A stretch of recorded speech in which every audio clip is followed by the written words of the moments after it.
Bonjour et bienvenue sur la chaîne de Jean-Jean la Bricole. Aujourd'hui, on va parler de Avalon Nano 3. S'il vous plaît, mettez des pouces vers le haut. Ça vous coûte rien, c'est même pas de l'or. C'est juste un pouce qui est vers le haut, quoi. Génial, merci les filles. Alors moi, je vais vous montrer cette machine. Donc j'ai pris la machine avec le pack, avec l'alimentation. Donc c'est une alimentation qui est donnée pour 140 watts. Et c'est ce qu'il faut quand on va utiliser la machine avec le high mode, avec le mode qui permet d'avoir le plus de hashing, de hachage. Donc sur la machine elle-même, on a deux boutons. Donc on a un interrupteur on-off et puis on a un autre petit bouton qui permet de faire défiler les informations qui sont visibles à l'écran. Autrement, en fait, les informations vont défiler de toute façon régulièrement. Donc sur l'écran, on peut voir l'adresse IP locale, on peut voir l'heure, la date, on a la température en degrés Fahrenheit, on a le taux de hachage et on a aussi le mode qui est sélectionné. Donc là, je suis en high mode. Donc la machine a des petits effets lumineux. Donc vous avez une barrette de LED qui est là. On peut totalement la désactiver et on va vous montrer. On peut aussi enlever la grille. Donc c'est très bien fait. C'est une grille qui est montée. Mais vous voyez derrière, en fait, on a une autre seconde grille qui est noire. Et ça, je vais l'enlever parce qu'apparemment, en fait, ça réduit beaucoup le flux d'air. Donc là, la machine est en high mode, donc ça fait un petit peu de bruit, vous pouvez l'entendre, je pense. Et maintenant, je vais vous montrer le paramétrage qu'il y a sur l'ordinateur. Donc on va passer à l'ordinateur. Alors, donc pour le configurer, d'abord, il faut du Wi-Fi, parce que la machine n'a pas de port RJ45, tout se fait en Wi-Fi.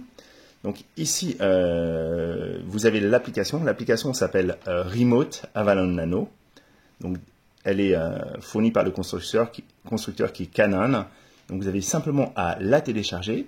Une fois que vous l'avez téléchargée, en fait, vous allez devoir chercher votre machine. Donc pour ça, vous avez un bouton Search New Device. Vous allez vous connecter sur son Wi-Fi parce qu'en fait, la machine va émettre un signal Wi-Fi. Et quand vous allez la trouver, vous allez devoir renseigner les paramètres de votre Wi-Fi. Donc vous allez devoir sélectionner la bonne box Internet et le bon mot de passe. Donc une fois que vous avez fait ça, vous allez avoir la machine qui apparaît. Donc, elle s'appelle par défaut, elle s'appelait Living Room. Je ne l'ai pas renommée. Et il y a écrit Heater Control parce qu'en fait, vraiment, ils ne se prennent pas trop au sérieux. Ils considèrent que c'est un chauffage d'appoint et pas vraiment un mineur. Donc, sur l'interface, vous avez, comme vous pouvez voir, en fait, le mode que vous pouvez sélectionner, low, medium ou high. Vous avez le light control, donc ce qui permet de faire l'éclairage. Vous pouvez l'éteindre, power off, ou vous avez plusieurs modes, un mode flash, un mode où il reste de la même façon, toujours allumé, et un mode où ça fait breathing, c'est ce que j'avais mis, ou loops. Vous pouvez choisir plein de choses, en fait, la luminosité, vous pouvez choisir les couleurs. Donc tout ça, c'est vraiment, encore une fois, pas vraiment le côté professionnel, mais c'est vraiment le côté bel objet. Et vous avez vu, en fait, vraiment le mineur ne déteint pas sous la télé. Je pense que si je demande à quelqu'un ce que c'est, quelqu'un qui ne connaît pas, il sera incapable de penser que c'est un logiciel, une machine de minage, en fait, tout simplement. Voilà. Donc au niveau de ça, vous avez aussi la possibilité dans l'application de faire le mining management. Donc ça permet en fait de faire la configuration. Donc moi je l'ai faite depuis l'interface de la machine, parce que si vous avez bien regardé tout à l'heure, je vous ai parlé de l'adresse IP locale, et on va regarder, je vais quand même juste vous montrer pour continuer ici, mais vous avez la possibilité de renseigner la pool sur laquelle vous minez, le worker name, vous pouvez le faire ici, mais moi j'ai préféré le faire depuis une machine en me connectant sur l'adresse IP. Donc l'adresse IP que j'avais tout à l'heure, c'était celle-là. C'était celle-ci, on va la mettre 192.168.1.19. Par défaut, en fait, le nom d'utilisateur et le mot de passe, c'est root. Et là, je me connecte à ma machine. Voilà. Donc, j'ai un petit peu des infos sur le network status, le mining, la température des fans, la température des mineurs. Alors, il s'exprime souvent en degrés Celsius, c'est très bien. Mais vous avez vu sur l'onglet de commande, c'était en degrés Fahrenheit que c'était indiqué. Vous avez le H instantané, vous avez le average H et vous avez plein d'informations. Donc au niveau de la config, moi je suis en DHCP, donc en fait il s'est connecté automatiquement, il m'a attribué automatiquement une IP. Et en fait, au niveau de la configuration, ce que vous pouvez faire, c'est surtout, c'est quasiment rien que ça, c'est qu'on mette la pool que vous voulez utiliser, votre nom de worker et le password. Vous n'avez pas d'autres infos qui s'indiquent ici. Vous n'avez pas l'adresse de minage Bitcoin. Ça ne se fait pas ici.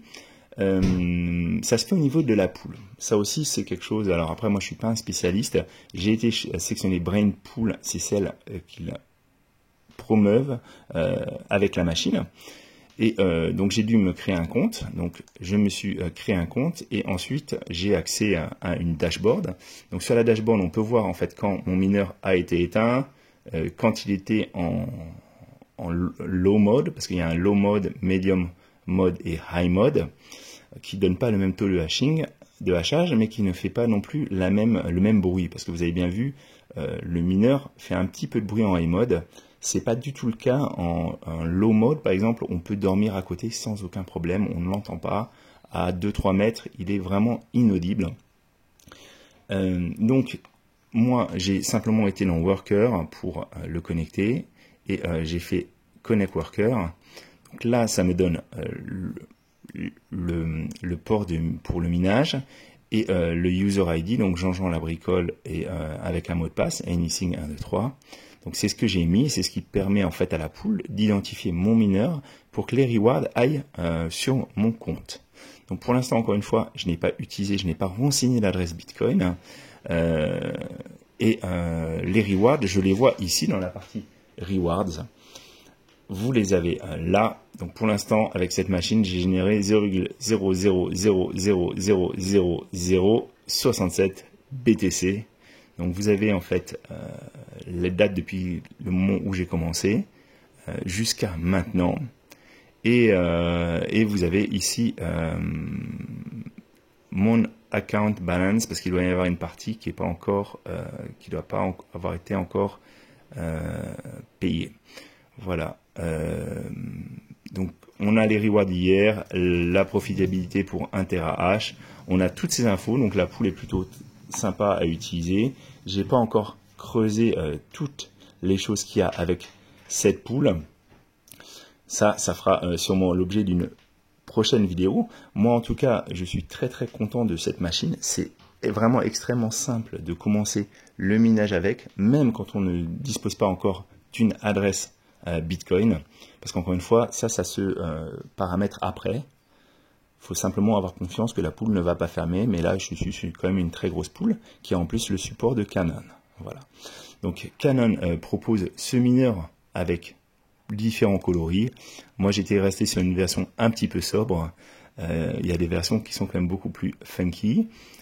J'ai vu pas mal de gens qui testaient la machine avec d'autres alimentations USB, avec d'autres transformateurs. Faites bien attention parce que si vous voulez utiliser le high mode, il faut vraiment que votre machine puisse délivrer 140 watts et sinon vous risquez d'avoir des soucis électriques. Voilà. Donc pour l'instant, je suis super heureux d'avoir cette petite machine. Elle est vraiment mignonne. Elle va pas me rendre riche à l'instant T, mais elle me permet d'accumuler du Bitcoin. Elle me permet aussi de réaliser un rêve, c'est de pouvoir miner du Bitcoin depuis chez moi. Et ça, c'est quand même quelque chose, c'est le niveau ultime de la décentralisation. On n'est pas en train de parler de faire du minage.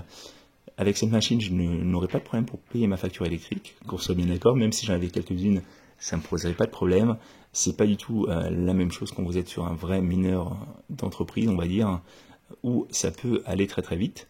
Donc, bien sûr, il renvoie vers leurs différents ASICs, des gros ASICs. Mais encore une fois, ça, c'est vraiment pas quelque chose que vous pouvez avoir chez vous. Donc pour moi, c'était un no-go. C'est pour ça que depuis le début, je n'ai jamais miné de Bitcoin, tout simplement. Voilà. Bon, j'espère que cette vidéo vous a intéressé, que vous en savez plus sur le paramétrage de cette petite machine. C'est vraiment pas sorcier.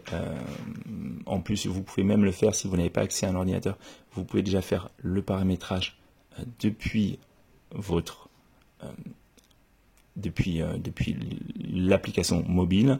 Encore une fois, il faut que vous alliez par contre créer il faut que vous enregistriez sur la pool de minage.